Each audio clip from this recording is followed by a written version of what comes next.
Bienvenue dans Devenir horloger. Non, je rigole, tu es toujours dans le e-learning de Fusion 360 et tout de suite, le cours sur les sketchs. Alors, qu'est-ce que c'est qu'un sketch? Un sketch, c'est un ensemble de lignes de construction ou de cercles, ainsi que de lignes de Bézier, permettant de définir des profils ou des chemins permettant la mise en volume lors des modélisations dites paramétriques ou sculpt. Donc pour commencer, tu vas créer un nouveau design en allant dans File, New Design. Et pour mettre en place un sketch, tu auras besoin de plans de construction. Tu as déjà des plans de construction qui existent dans ton design à l'origine. Si tu es comme moi et que tu ne les vois pas au milieu de ta scène, c'est parce qu'ils sont masqués. Pour les afficher, tu vas dans le browser à gauche qui te montre tous les éléments existants dans ta scène et tu peux voir un dossier origine. L'ampoule à côté masque ou affiche les éléments se trouvant dans ton dossier origine. Là, je vais cliquer pour les afficher et je vais profiter pour cliquer sur ma petite flèche à gauche pour développer mon dossier origine et voir les différents éléments se trouvant dans ce dossier. Ici, notre centre O, qui est aux coordonnées 0, 0, 0, nos axes X, Y, Z définissant la direction de ton espace, et les plans X, X, Y, X, Z et Y, Z. Pour commencer ton dessin, tu vas tout désélectionner en cliquant dans le vide, aller dans ton menu Sketch. Dans la première partie ici, tu as toutes tes formes de sketch, le texte, un point, des cercles, des rectangles. Pour l'exercice présent, tu vas utiliser une ligne. Donc tu sélectionnes ton outil ligne et tu viens sélectionner ton plan sur lequel tu vas dessiner ton sketch. Ici, le plan XZ au sol. Tu vois que ton affichage se réoriente dans l'alignement de ce plan de construction. Deux éléments à vérifier avant de complètement commencer notre sketch. Est-ce que tu as ta grille? Si tu ne l'as pas, dans le sketch palette à droite, dans Options, coche ou décoche Sketch Grid. Un deuxième élément qui va nous être très utile lors de notre sketch, pour être précis, c'est la magnétisation sur les points de notre grille ou sur les points de nos sketchs déjà dessinés. Actuellement, je ne suis pas magnétisé. Je vois que ma souris ne se fixe pas à l'approche des points d'intersection. Donc, je retourne dans mon sketch palette et je viens sur l'outil Snap cocher la case. Je peux voir maintenant mon point se magnétiser au point de ma grille. Grâce à cette magnétisation, nous allons pouvoir dessiner nos lignes. Je vais déjà dessiner 3 lignes horizontales. Ma première sur l'axe X. Pour sortir de l'outil Sketch, je viens cliquer sur le V ici. Je vais venir dessiner une deuxième ligne. Et je viens cliquer sur le V vert ici pour mettre fin à cette ligne. Et une troisième ligne, ainsi de suite. Je vais avoir besoin aussi de 3 lignes verticales, une se trouvant sur l'axe Y et 2 de chaque côté de cet axe.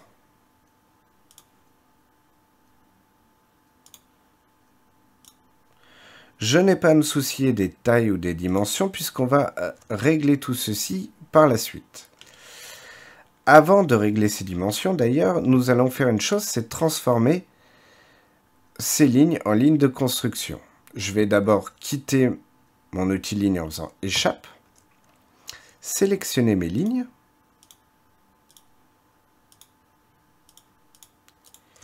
et dans le sketch palette, juste dans contextuel option, normal construction, je vais cliquer sur l'icône pour transformer mes lignes. Tes lignes sont devenues en pointillés et orange. ce qui est la signalétique pour les lignes de construction, ce qui est très bien.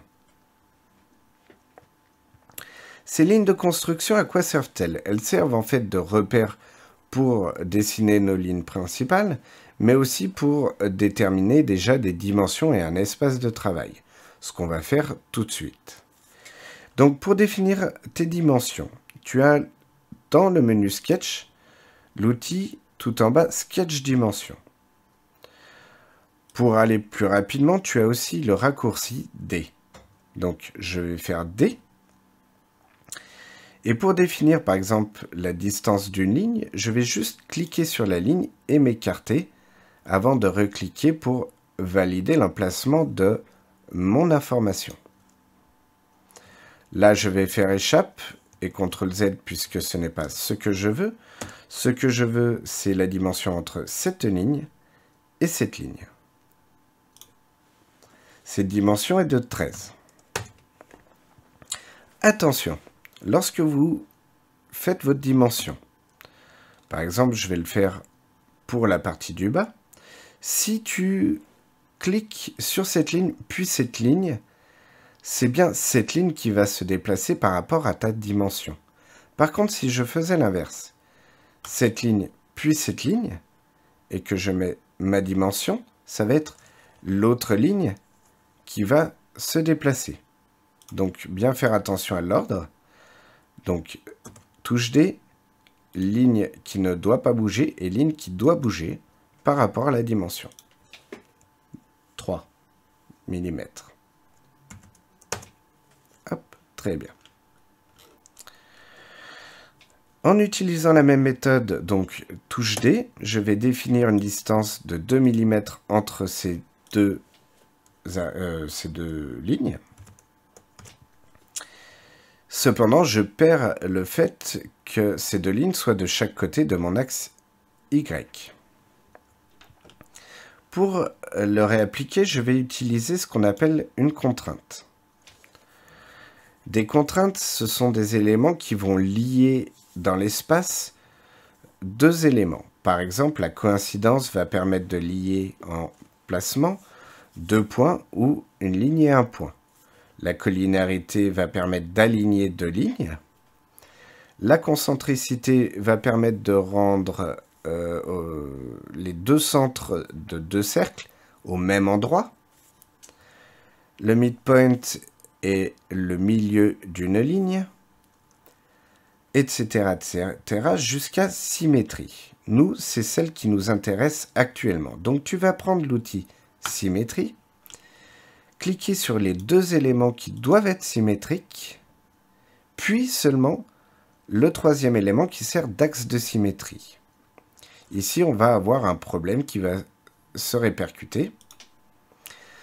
Vous voyez que c'est ma ligne sur les Y qui se déplace et non les deux autres lignes qui se déplacent par rapport à ma ligne Y. Donc, tu vas faire CTRL Z pour annuler cette opération. Et tu peux fixer cette ligne pour qu'elle ne bouge plus du tout.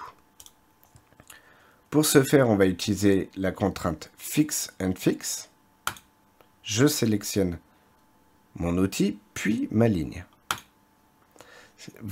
Ta ligne est passée en vert, ce qui est la signalétique, pour les lignes fixées.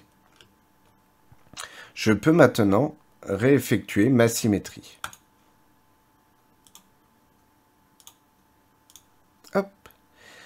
Tu peux voir que mes deux lignes sont bien passées de chaque côté de ma ligne. Elles sont symétriques. J'ai donc une zone définie, des points de référence qui vont me permettre de dessiner rapidement ma forme. Tu vas venir prendre l'outil ligne et sur les intersections comme ceci, tu vas dessiner ta forme.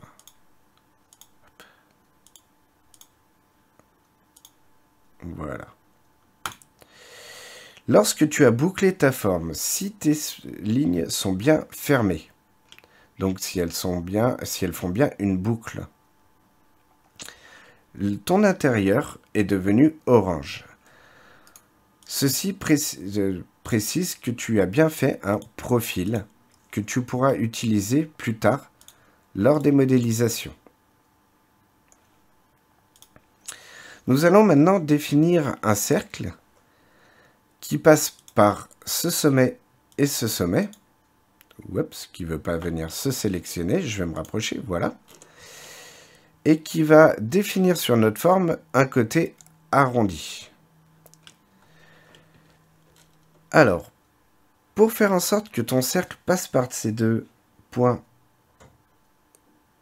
créer un arrondi et un rayon précis, ce que tu peux faire, c'est créer deux lignes qui partent chacune d'un sommet. Donc, je clique sur mon sommet, je tire ma ligne, je vais venir jusqu'à l'autre point, je clique et je vois bien que j'ai bien relié mes deux points puisque j'ai un profil qui s'est créé. Je vais faire échappe pour sortir de la ligne, faire D pour la dimension, cliquez sur ma ligne supérieure. Oups. Et attention quand vous faites vos dimensions. Si je suis plutôt sur la gauche ici, je vais être dans la dimension parallèle à ma ligne. Si je décale ma souris avant de faire mon clic gauche, je vais définir la dimension dans la verticalité.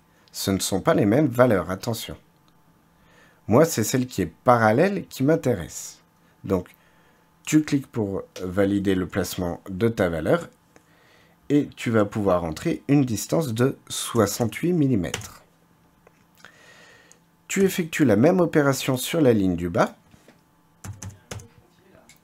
ce qui définit le placement, ici, de ton cercle de rayon 68 mm. Ces deux lignes-là ne nous serviront pas pour les mises en volume, donc tu peux faire une chose, c'est les placer en ligne de construction. Hop. Maintenant que tu as ton centre du cercle, tu vas aller dans le menu Sketch, Cercle, Centre diamètre cercle. Venir te placer sur ce point, un clic, tu écartes ta souris, ce qui te montre ta dimension et ton cercle. Tu peux taper la valeur numérique, 136, attention, c'est la valeur du diamètre et non du rayon. Et tu valides avec la touche Entrée. Mon cercle passe bien par ce point et le point inférieur, tout en créant un arrondi. Il ne nous reste qu'une chose dans ce sketch, c'est d'avoir le même cercle de l'autre côté. Tu n'es pas obligé de refaire tout ce sketch, ces lignes de construction pour avoir le centre. Tu as un outil dans Sketch, dans la deuxième partie, dans les modificateurs. Tu as l'outil Miroir, qui va permettre, grâce à cette fenêtre, de créer une symétrie, un miroir de cette forme, par rapport à mon axe vertical sur Y.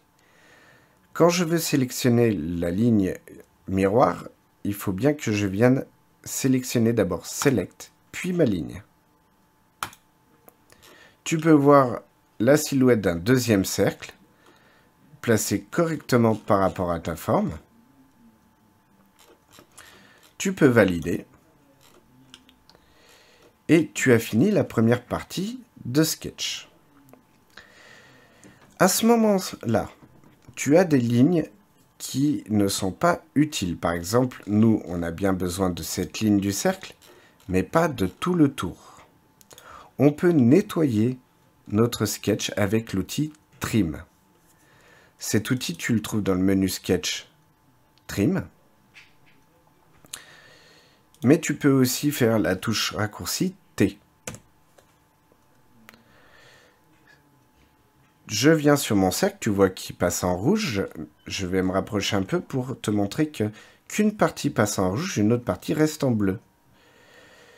Cette partie trim, en fait, va trimer d'un point de section à un autre point de section. Je clique, hop, il a disparu. Je vais faire pareil pour le cercle de l'autre côté. Je vais me rapprocher du dessin, faire pareil pour cette partie-là. Cette partie-là. Je peux faire ceci aussi pour cette partie ci présente et ici présente.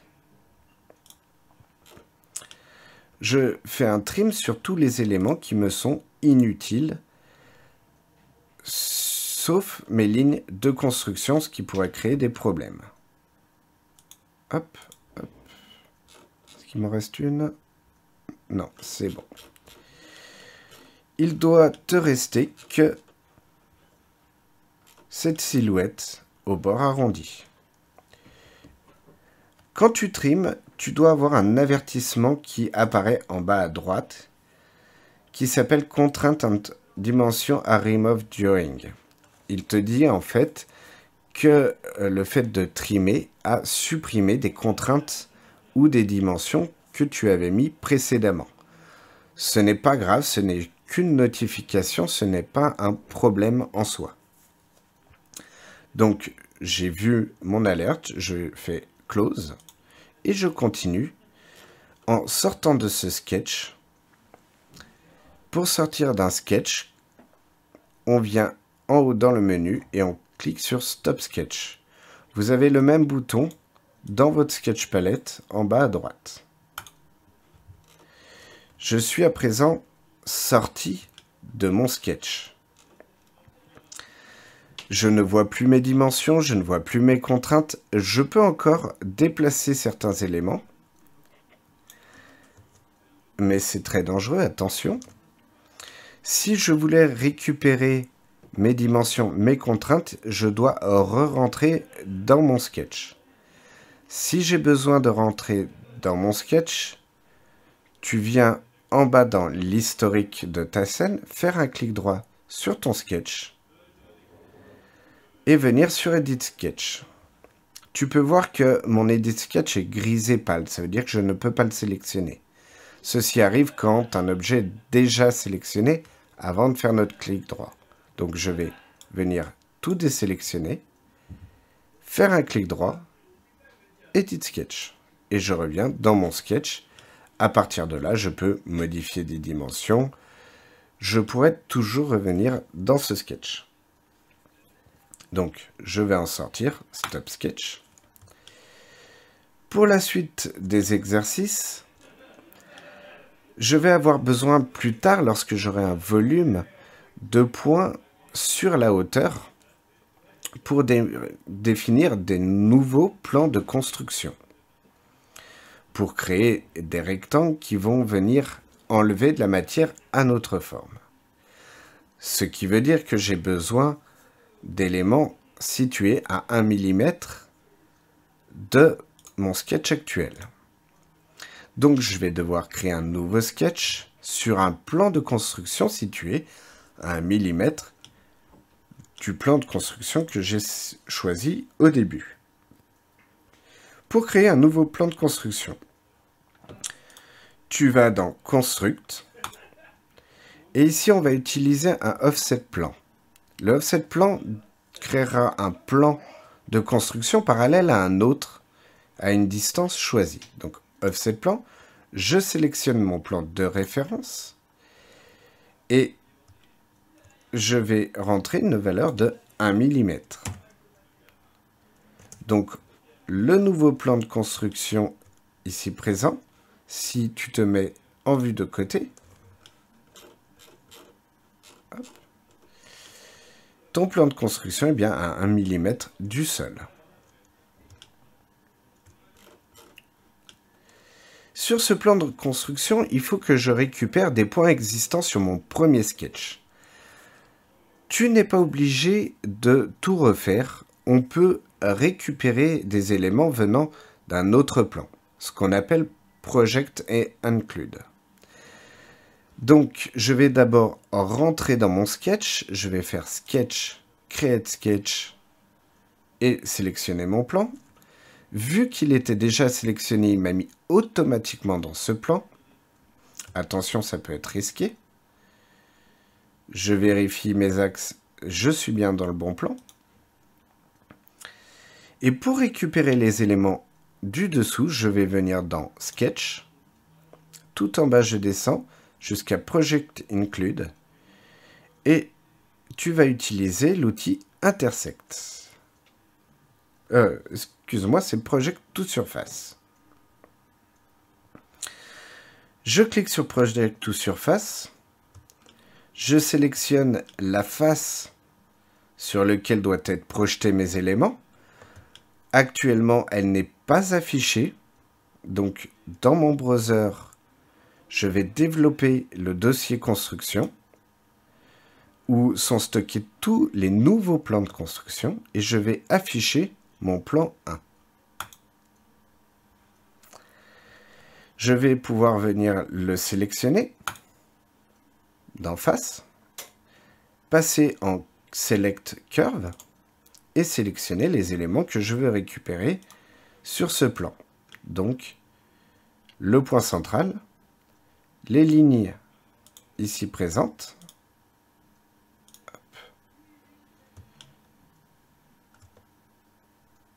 et je peux même récupérer au besoin les points des angles.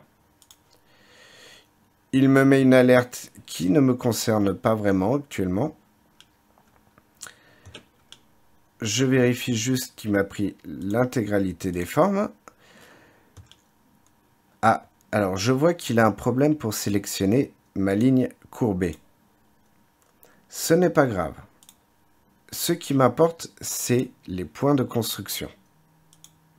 Hop. OK.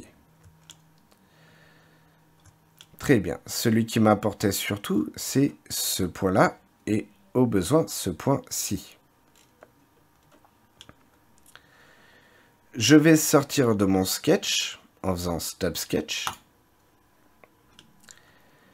Et je vais pouvoir maintenant définir un nouveau plan de construction en 3 points. C'est-à-dire, tu vas aller dans Construct et dans Offset Plan, tu vas aller sur Plane Through 3 Points. Donc en gros, on va définir un plan de construction passant par 3 points différents et n'étant pas forcément dans le même plan. Je clique, je vais sélectionner mon point ici. Oups, j'ai raté mon clic. Plane Through 3 Points. 1 point, 2 points et 3 points. Hop. Je vais faire CTRL Z. Je me suis trompé de plan. J'ai sélectionné ce point-là, ce n'est pas ceci. Je fais CTRL Z. Je reprends Plane Through 3 Points. Donc, mon plan du bout, mon point du milieu. Et en fait, c'est le point passant ici que j'ai besoin. Voilà. J'ai un plan de construction avec un angle. Et je peux vérifier qu'il passe par mes 3 points. Ici, ici, et au bout, hop, ici. Sur ce plan de construction, je vais dessiner un rectangle qui par la suite nous servira à évider, à enlever de la matière de notre volume. Donc, je vais faire Sketch, Rectangle. J'aime bien le Two Point Rectangle. Sélectionner le plan de construction sur lequel je dois dessiner ce sketch, donc mon nouveau plan de construction. Là, je vais dessiner un très grand rectangle pour être sûr qu'il prend bien en compte tout mon objet. Je ne me soucie de rien d'autre, je vais faire juste Stop Sketch.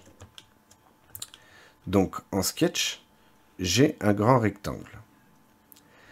Tu peux alléger l'affichage de ta fenêtre en venant ici dans le dossier Sketch, dans le browser, en développant le sketch et en masquant ton dernier dessin qu'on n'a pas besoin tout de suite. On va faire un deuxième plan de construction de la même méthode que précédemment.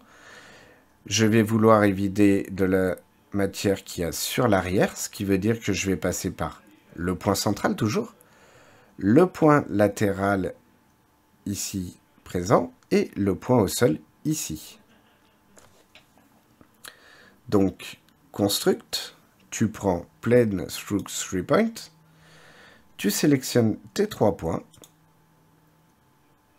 Oups, je me suis trompé, un petit CTRL Z. Plane through 3 points, ce point, le point au sol et le point au sol. Voilà, je vérifie. Très bien, j'ai mon plan. De la même façon que précédemment, tu vas créer un rectangle sur ce plan. Hop. Stop sketch.